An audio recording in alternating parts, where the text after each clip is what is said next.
This is the Situation Room, the only way to start your day. 7 post-election violence. What have we learned ahead of 2027?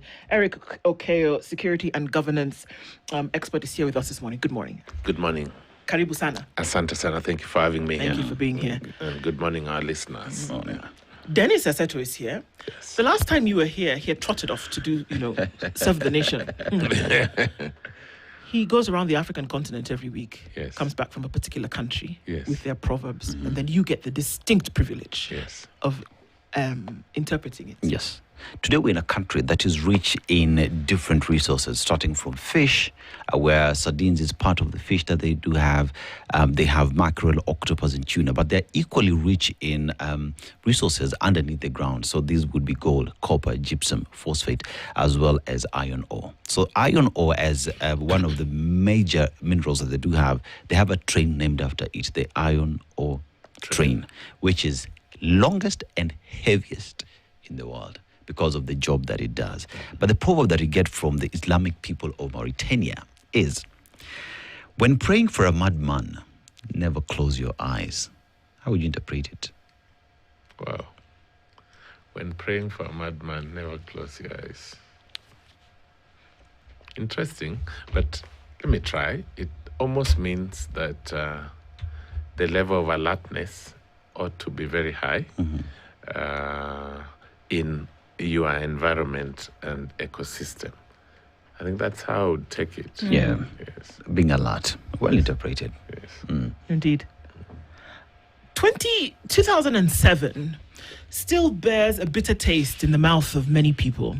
And interestingly enough, not just in the mouths of many who witnessed the atrocities or the pure danger that there was at that time, but also external parties who saw what happened in Kenya and said, you know what, here's an opportunity for you to make good on that. But there's certain overtures that are playing around at the moment that could point to a possibly devastating situation come 2027, about that 2027, 20 years later in this election. And it seems that right now, the rhythm that we are almost hearing or, being held captive audience to is not very safe. Is it a little bit too much to be worried about? Or should we just, kind of say, okay, everybody tuck it in and let it slide? Thank you, Doc. I think there's every reason to feel a bit bothered with what to expect next year. From a perspective of security and safety, you almost want to say we have forgotten very fast that there are families that still have graves in their compounds. We lost 1,100 persons, and there was displacement of another approximately 600,000 to 700,000 Kenyans. These families will never heal, will never forget. It's easy to say heal. But when we now bring a discussion such as this one, I want you to imagine a family that is listening to us that was directly affected. The trauma continues. But Udwak, how did it start? It started from what I would call the failure by the then Electoral Commission to do the right thing. Because days into 27th, 28th of December of that year, it was clear that as the results were streaming, 180 in the then 210 was showing a clear pattern of loss and win for then Kibaki and Raila. And then suddenly the numbers changed in a manner that the public was not able to buy. And by the way, I must tell you that I was caught in that melee You were also that time. I had voted I vote up country in Kisumu. So I'd voted, and we were now with my family driving through Kabarnet, coming to Nakuru. I remember we had stopped at Lake Bogoria for the night. This is the time when the results were declared and the swearing in took place. We had to get police security from Bogoria to Nakuru because it was impassable. The lesson we should learn from this is 1 year to another election, how civil should our political leaders be? They are the fuel that will burn the country. When you hear some of them say, even if the votes will not be enough, they will add them. Add them from where? Because you see, that is how the suspicion begins.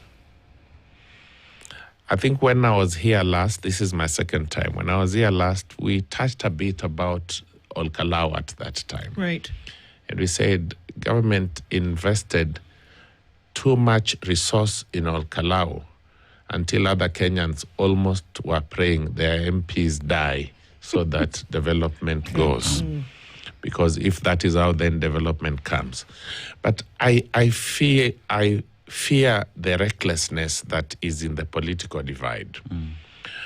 But admittedly, Kenyans are more enlightened now than they were in 2007. And actually, this by-election in Olkalau has shown them that, wait a minute, you can vote and just be there to see how the votes are taken to the tallying center and then counted.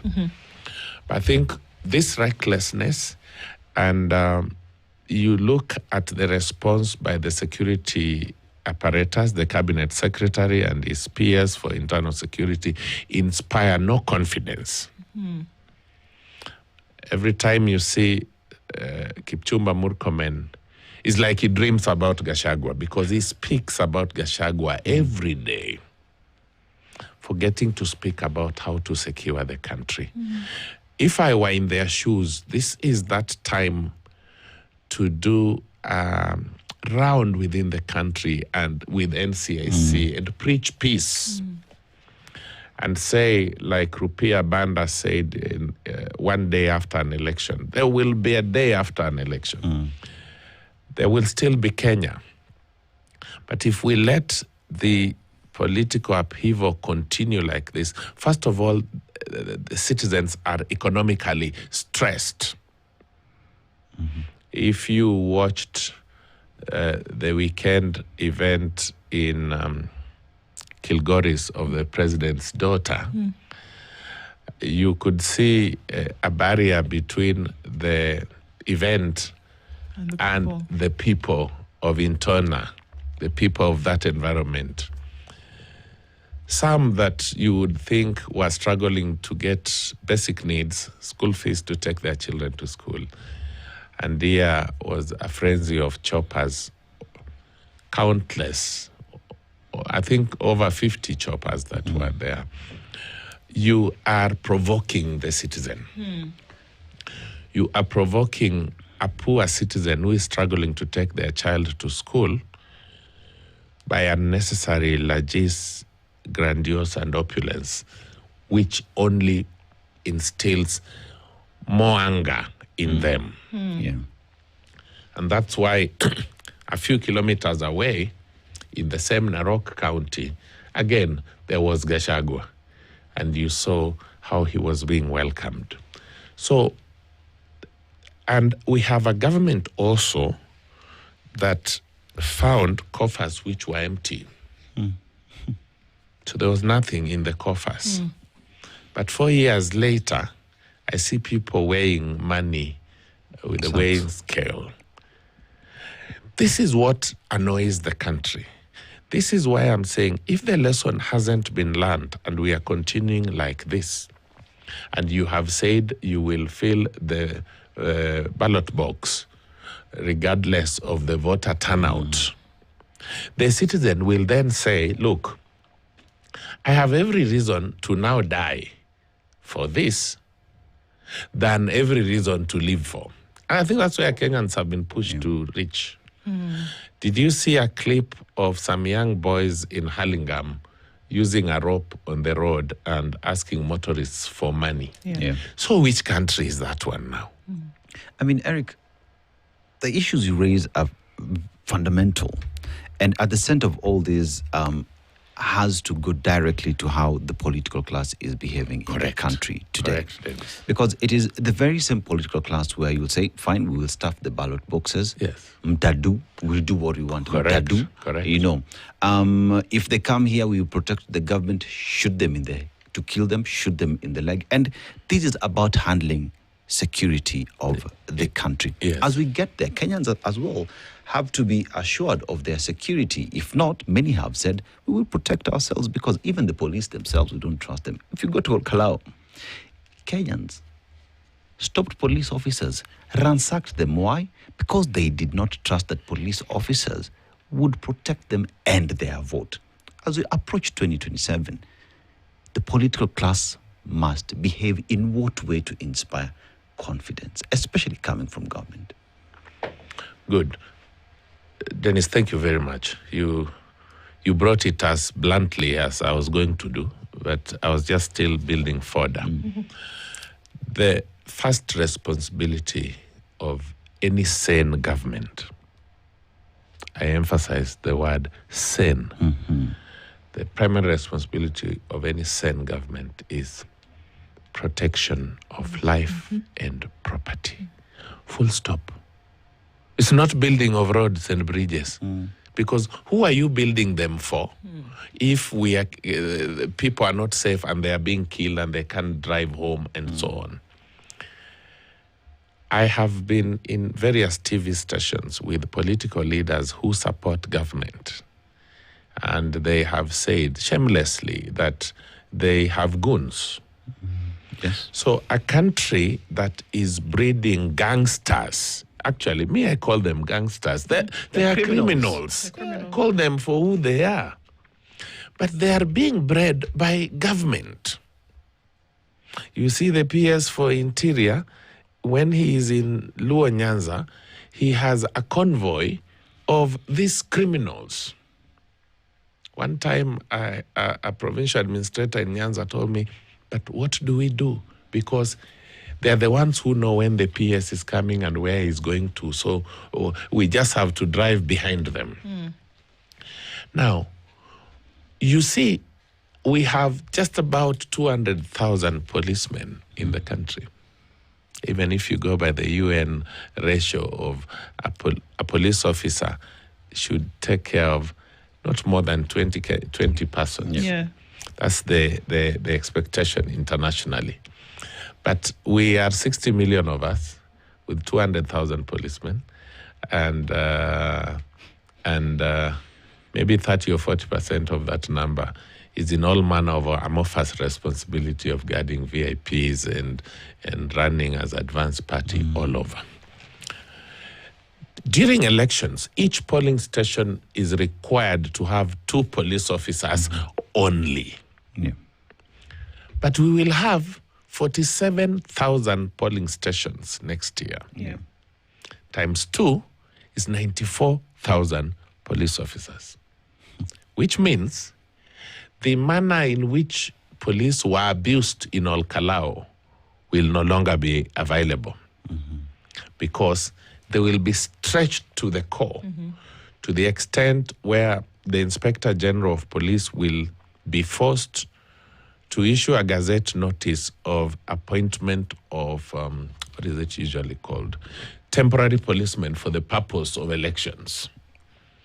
That's how you now see prison warders outside, out of prison into the streets. Yeah, KWS, yes. That time, they have been gazetted by the IG as temporary policemen. They are still not enough. So if the citizens decide, no, now what we want to do is different from what you are attempting to enforce on us, the citizens will overrun these agents. I can almost predict a situation where the citizens will go exactly the way it was happening in Olkalao. They'll just say, no, you come with your vehicles, park outside the polling station, walk in, let's see that your bag is only carrying your attire or warmth or food for the evening, and not ballot papers. It is because the confidence level of Kenyans has gone. Small things point to how next year can be. Right. We saw Dr. Mutiso, God bless her soul, was shot dead just around Upper Hill. And all of us, me included, believed that the killers were criminals and were going to be tracked down. Rigathi Gachagua said no. There were policemen who were being protected, that the killers were police. And we thought him mad. And everyone didn't believe Gachagua. Until Mohamed Amin, the director of criminal investigations, called a presser, corroborating every account of Gachagua. Had Gachagua not spoken, would Amin have spoken? That's how you begin that conversation.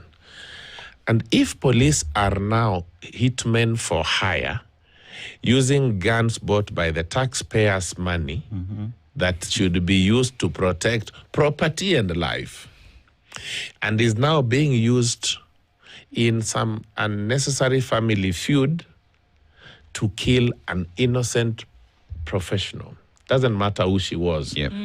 She didn't have to be killed by law enforcers who have gone to Kiganjo using the taxpayers' money, sworn to uphold the rule of the law.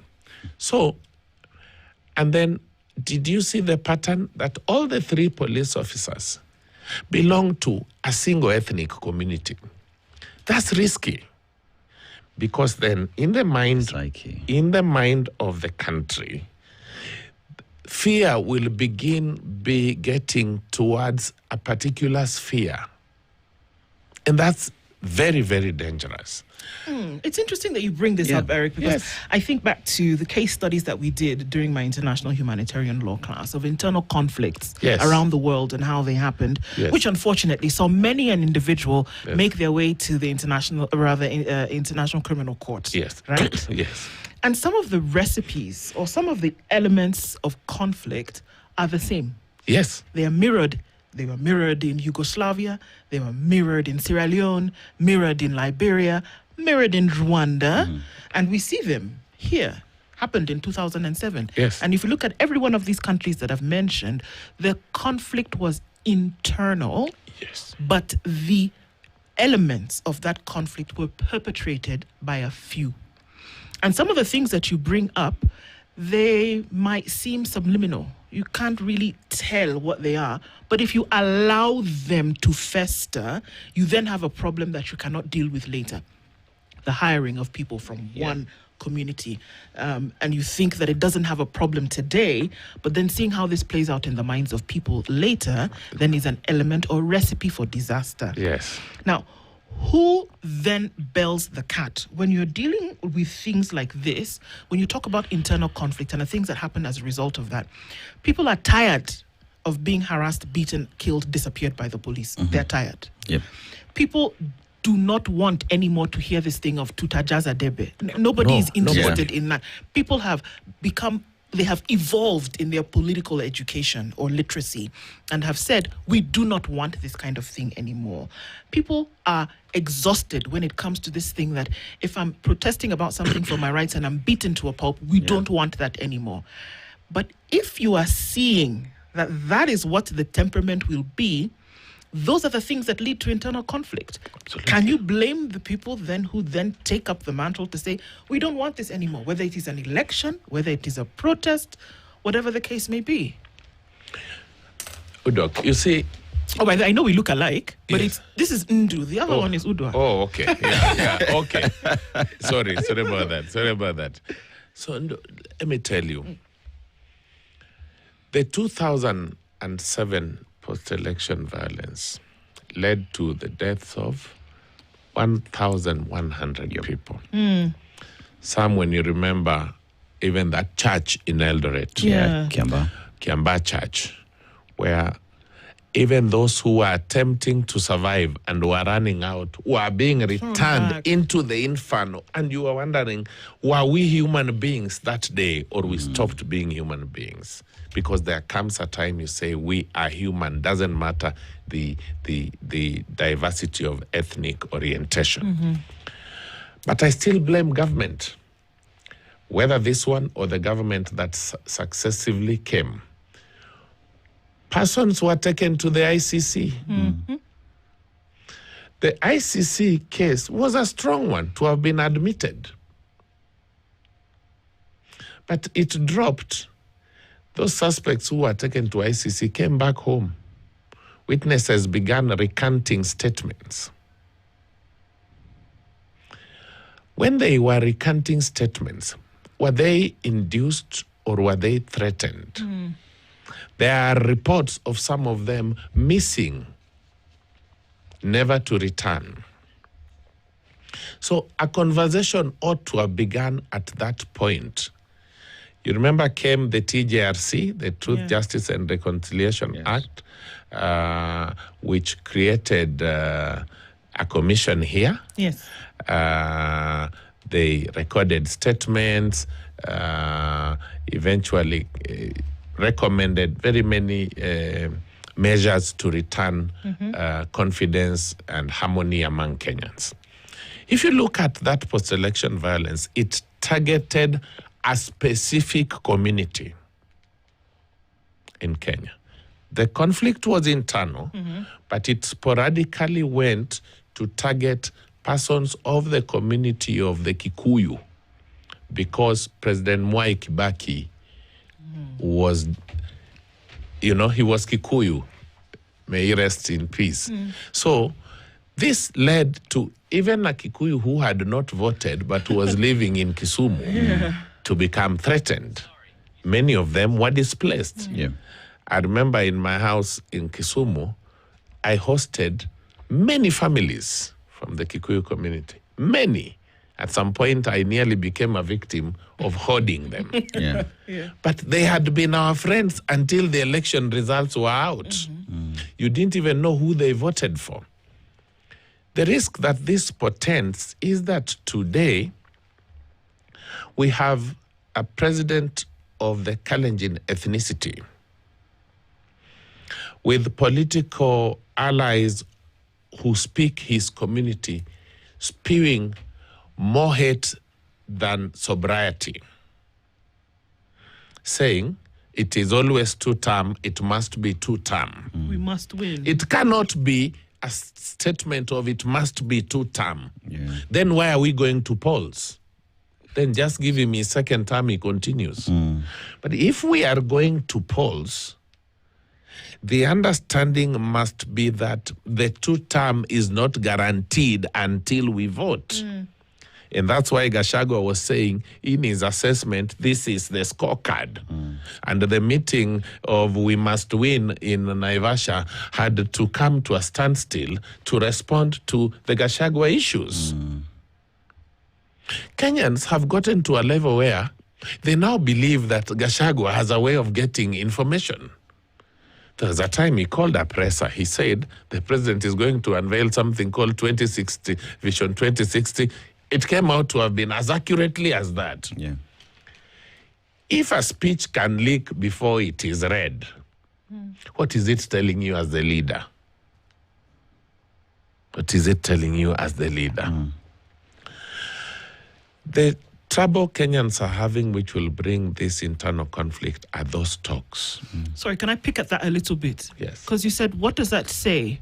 Because the only way for such sensitive information to leak is that there's somebody who's sharing it and maybe doesn't feel like whatever is going on is right, or that they're uncomfortable with the status quo. Correct. Wouldn't that be the only way that this information was getting? Exactly, because this information is coming from right in State House.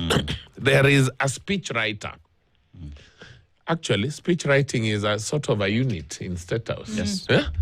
The people who write it take it to the president. He reads, he says, correct here, it is returned. Between that time, the correction and the proofreading, it has reached Gachagua. It means the people around the president who are speaking the language of Kenyans that, wait a minute, there is a problem. Yeah. This is not what Kenyans actually expect. This is not what you're supposed to go and treat them to.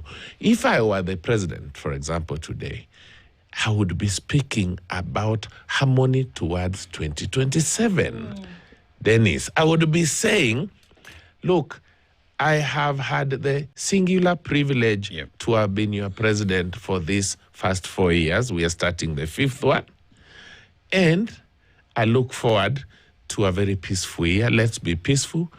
If you think we did well, we will deserve our second term. If, on the other hand, you think we need to go, because I tell you, if you ask Kenyans today, without regard to any ethnicity, even if you started in South Rift, I said Narok is in Rift Valley. It had a by-election the other day, 2 by-elections, one for an MCA in Narok town, and DCP candidate won, beating a UDA candidate. In Emurua Dikir, where Joanna Ngeno died, a DCP candidate got half the votes of the winner, 10,500 thereabout. Those are not Kikuyus, because the response we get rapidly from the president's supporters is of Agashagwa, who is tribal and sees nothing in any mirror unless it is about the Kikuyu. But the voters who are in Emurua Dikir are predominantly Kalenjin. So these ones agree with Gashagwa. Do you remember there was a time Gashagwa spoke on phone to people in Northeastern, and there were demos in Northeastern province. So 2007 will be peaceful if government sets a tone of peace and a tone of accepting the will of the people. The tone must begin from government. They're the ones who have power. They're the ones who have the sword. He must call his boys to order and tell them, no, power belongs to the people. The people have on their own delegated it to us. Did you know our constitution also allows Kenyans to exercise their power directly without donating it to their leaders? So these people forget the power is donated by a person who can take back power and exercise it originally. I mean, I know we're taking a short commercial break. We look at the weather and traffic, then we come back and continue the conversation. I would want us to look at even what the national anthem says, and maybe we'll draw from that. Okay, let's take that break. We'll come back, and we know that the live stream, rather the setup is already at KICC.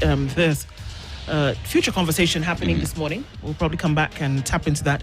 Erick Okeyo is with us this morning, and we're looking at issues around, if you're going to secure the nation for the future, you need to start having that conversation now. Yes. All right, we'll come back and continue with this after the short break. This is the Situate Your Day. When we look at the law as a suggestion, how do you expect that Wananchi will look at the law and trust that it is protecting them? Because many are saying, if I see goons, I will protect myself. Why? Because you've seen goons with the police. And that's what I said, that Kenyans will respond in equal measure from what government serves. When you see someone like the Honorable Gashagwa getting real-time supposed classified and secretive government operational briefs, it tells you that people in that ecosystem think that, you know, there's a saying where I come from, that fish rots only from the head. So we have a head here who is saying, put this mambo si, mambo ni matatu, si mambo ya aje, mambo ni matatu. You see, when you have a situation of the security apparatus believing that the people responsible for them are unsuitable for office, for one reason or another, the reaction is what you see. I was talking to a county commissioner somewhere, and he told me, look, We no longer do anything. We just wait for a call from Nairobi about a visitor who comes here. Then I put on my uniform, get a tree for that visitor to plant, take him around. When he leaves, I remove my uniform and retreat to be a Kenyan. They can talk from Nairobi. Yeah. This is a person in charge of the County Security and Intelligence Committee in a county. The National Intelligence Coordinator of that county works under him. The Kenya Forests, Kenya Wildlife, NYS, Police, DCI, Administration Police. So, and I always say, even the police officers are from our regions. They're our brothers and our sisters. You will give them wrong instructions, and they will sometimes follow, sometimes they will not follow. A few of them who have been arrested are taking plea. You remember Talam with the case of Ojwang? Yeah. Where is Talam now? He's in remand. But that day, Muhwana was saying a call came from the boss that they allow some visitors to visit this suspect. And all of us saw what happened. So I think that the level of confidence of Mwananchi, if they were asked with the police, is zero.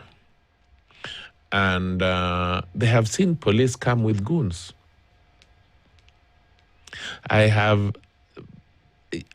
Something very scary. I was in some social place one day, a high-end place where you wouldn't expect goons. But there was a political leader and there were goons. And in the middle of the meeting, one of the goons was saying he was running to Jogo House. They had been called for an assignment. And that's the day Kinagashagwa were to go to Jogo, was it the IG's office and then Gikomba, you see. And you remember they were attacked by goons. So, and those goons were not arrested. The ones that attacked Senator Osotsi in Kisumu, Murkomen said they had gone to the neighboring country. Yeah. What happened to our mutual legal assistance relationship of us and our neighbors? If goons who attack an elected leader go to a neighboring country, Kiza Besigye was here. Yes, he was handed over. So, and that means that Murkomen knows where they have gone to. So why is he still Minister of Security?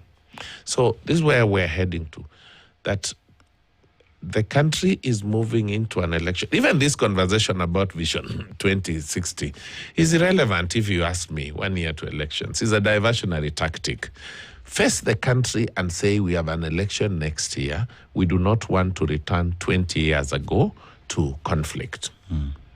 Are there signs that there will be conflict? Yes, there are signs that there will be conflict. Because if you are saying utajaza, na sisi tunaona ni kama mpati, then mahali mnajazia, shida itaanzia hapo. And I told you, the moment mwananchi has no money in his pocket, the moment they are not sure about what they will have for food, the moment they don't have that mattress and you want to bring it during a by-election, they know you are abusing them. Do you know even a madman in the market center? If you hit him with a vehicle, then you realize he has a cousin who is a lawyer. Yes. Yeah. Yeah? True. So don't abuse anybody. They are Kenyans. They are seeing that while they are struggling to make a living, the largesse and misuse of their resources by the government of the day that found empty coffers is that which no one can accept. And that's why Kenyans are almost saying, look, we can carry our flags and say, if this is how I'm going to die, I'll die for my country. But to shield ourselves, these goons are few. They only come because they're shielded by police, but they live among Kenyans in a place called Ahero in Kisumu County, where I come from. The citizens hunted down about 7 goons and killed them. Because they said every time we report them to police, they go in the morning, they return in the evening. They go in the morning, they return in the evening. They hunted down 7, killed. They have been buried. So that's where it is heading to. You saw the political leadership of, was it Sifuna? They were in Vihiga. Some people were sent to go and attack them. 1 or 2 were killed. There's now going to be another Linda Mwananchi rally in Homa Bay on Sunday. There's all mobilization by the state in a manner that suggests that there will be an attack. Why do you attack them? Why don't you just let them come to Homa Bay? Homa Bay is not Uganda. Homa Bay is not Tanzania. It is in Kenya. These are leaders within Kenya. So it is government that is provoking. It is government that is not going back to their files to see that it took a very small incident in 2007, where even Kivuitu said that someone was cooking the results. He didn't know. Even he said he did not know where the results were coming from. In one constituency, the voter turnout was 115%. Turnout cannot even be 100%. In that constituency, it was 115%. And Kivuitu said he did not know where they were being cooked. That's how it ended. It burnt the country. We nearly lost our country. We nearly lost this country. And people have moved on. But these are people who, by the way, will be having their tickets and passports in their jackets. Half the time, if you check, during the time of voting, their families have been moved. They are not here. They are on holiday. They don't even vote.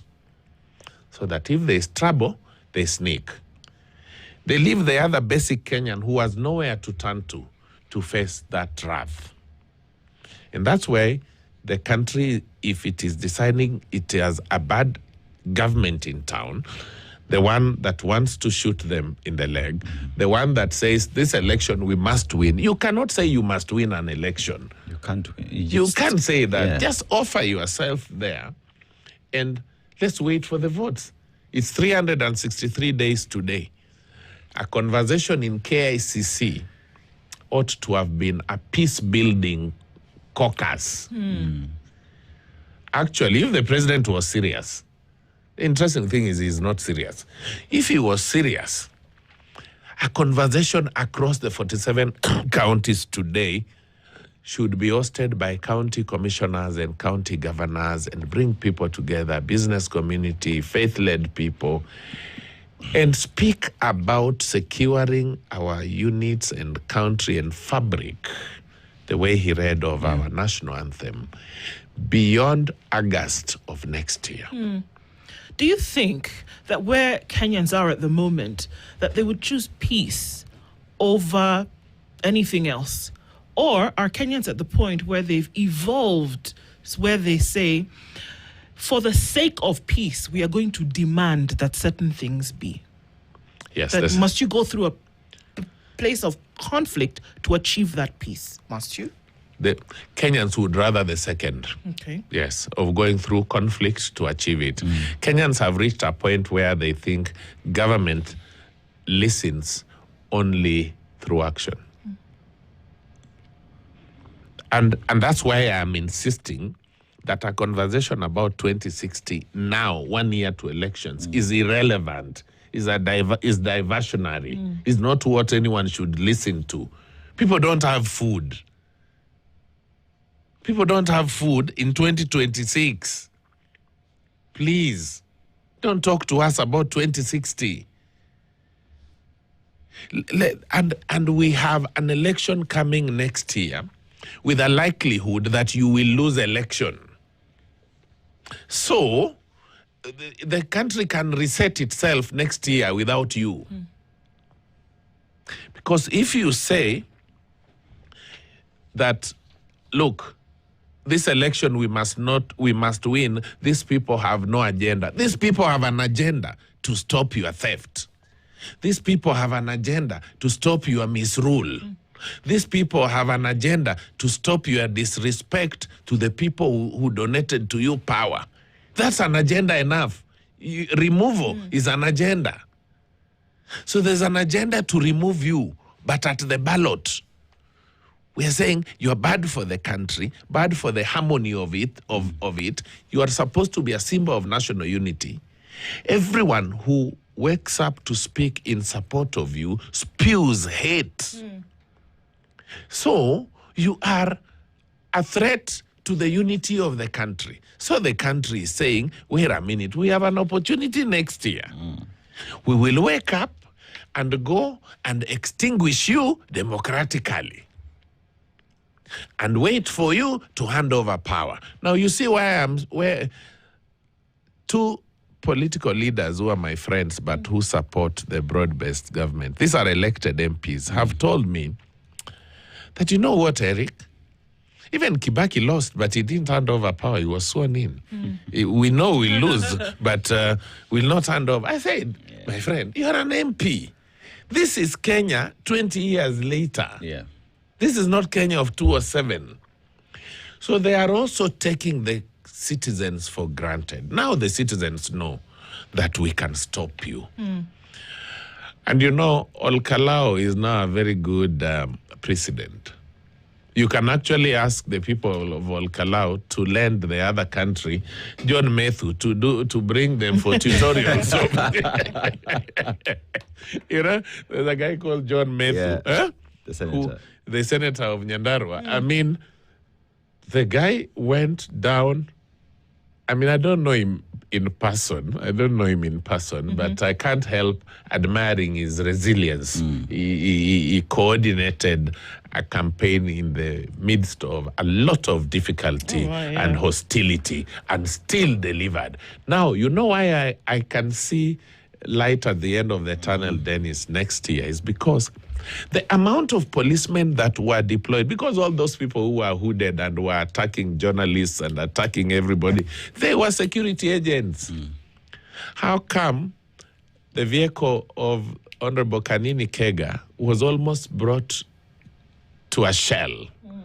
Then his driver is still arrested for not having number plates. But there were very many other vehicles that didn't have number plates. But if there was an investigative expose by, I think, was it The Nation? I saw a very good piece by the media, which was showing this is a vehicle here, this is this gentleman here, this is him now shooting, this is him. We have not seen them brought to book anywhere, meaning they were agents of government. The joy I have is that next year, that amount of police deployment would not be available for one polling station because we will be requiring them in each of the 47,000 polling stations. Eric, when you look at even those who oppose, because it's been said that anyone who's opposing government then, or who's criticizing government has nothing to offer. But it has also been said that when someone tells you something is not working, it's because they want you to win. And how do you win? By fixing that which is not working. Because at the end of the day, you're the one who will take the accolades. Yes. If something is not working and someone is telling you it's not working, if you fix it, they say, now it's working, it is benefiting us. It is supporting you, but from the other side, they just want you to win. How relevant are Kenyans beyond an election and beyond the taxes that they pay? Because Kenyans become important during a campaign period. Kenyans become important when they're asked to pay taxes to fund government. But beyond that, mambo ni matatu. Beyond that, mtadu. Beyond that, we will starve. You see, Dennis, the Kenyans, over the weekend, I was in my village and I just walked to the market center there, and every time now when the young people see vehicles, they associated with the political leaders asking for votes. And I called them, we had a talk, and I told them, okay, how much are you always given by a politician before you go and vote? So there are those who are saying 200, 300, 500, 2,000, 10,000. At that time, I told one of them, bring your phone out. Let's calculate how many days exist in a cycle of an election. And we got the number to be 1,865 days. Wow. Okay. Yeah? So I said, you are worth to that politician for the amount of money he gives you, divide that amount of money with 1,865, then you will see what your worth is to him. Sounded basic, but ended up being as painful as I had wanted it to come out. So, yeah. It showed you what nothing. Yeah. It actually, yes. You're worthless. It's 0.0.0. Yeah. So I said, this is the time. And that's why I like young people who are coming to say, no, we are asking, how many young people do we have who are unemployed? I know we were talking about insecurity. There's something going on which no one is talking about also. There have been very many discharges from police colleges of recruits before passing out. This is serious. I want you to follow this. Okay. The police training college in Kiganjo, and there's another one in APTC here, and there's another one in Emali, all GSU training school. Someone should ask them to account for the entry recruits at the time the training began and today. Yes. Many of them, halfway of the training, have been discharged back to the society for want of this, midway into the training. What is that recipe for? Disaster. Some militia. Some militia that is being exposed back to the community. I like a conversation to speak from there. So that when the president goes for passing out, tell us how many officers have passed out. Someone in parliament ought to have told us when they reported there were this number. The ones that were released and they went where? How did they integrate in the community? They already know how to handle arms. So are you getting, Dennis? Are you getting what I'm saying? Yeah. That the future, the smoke doesn't sound good. But it should be worth no life to remain in power. It should be worth no life for you to remain in power. If the country is done with you, don't cause blood for one Kenyan. By insisting on staying. No better words can this conversation end on. And if it costs that for you to remain in power, let it go. That's it. Erick Okeyo is a governance and security expert and has been with us this morning. Eric, thank you. We're looking forward to the next one. Good morning. It is now 9 o'clock. Thank you very much. This is the Situation Room, the only way to start your day.